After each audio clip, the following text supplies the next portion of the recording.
As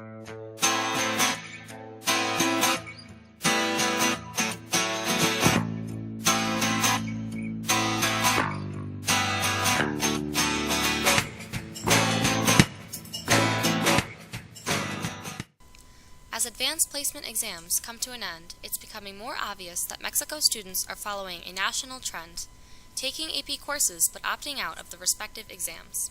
So this year there's more students taking the course. Last year it was only 2 kids. It was a weird class setup. This year we've got 8 kids taking the class. And out of those, 3 of them have a reason to take it. There's a lot of them that are taking it for the experience, to go in much more depth in AP Physics than in Regents Physics.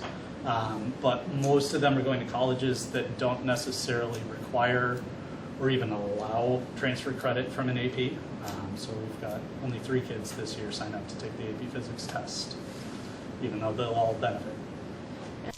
The advanced placement exam costs anywhere from $80 to $90 to take, and when students are enrolled in multiple AP classes, the cost can add up and become a financial burden.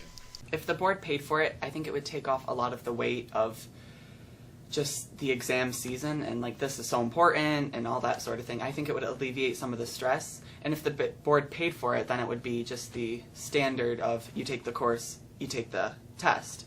And I think that would probably help a lot of students along the way. Bigelow hopes that the Board of Education continues to recognize how AP classes benefit students, regardless of the small class sizes. Bigelow says that the course should not be recognized as merely centered around the test, but rather focused on teaching students necessary skills that will assist them later in college life. Regardless of how many students are in them. AP is great for a lot of reasons beyond the test.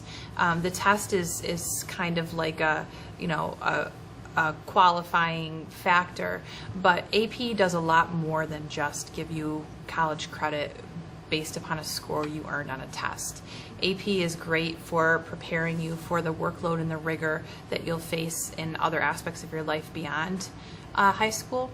And so I think that a lot of times our AP classes are small because they're representative truly of the number of students who actually are AP level within that course, within that subject area. And so I would hope that our administration and our board would see that as long as we have the teachers to teach them, AP is valuable, whether or not students are taking the test, because it does so much for them to raise them to a higher level of capability, of work ethic, and it's just you can move at a faster pace and just explore so much more within your content.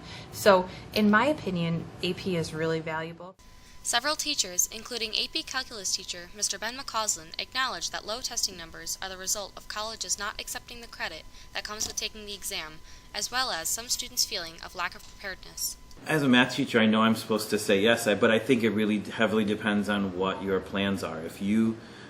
I think it's very smart for the kids who looked into their college and know that the AP test will not be accepted, then you don't have to. But I also just think it's a good challenge. You work this hard.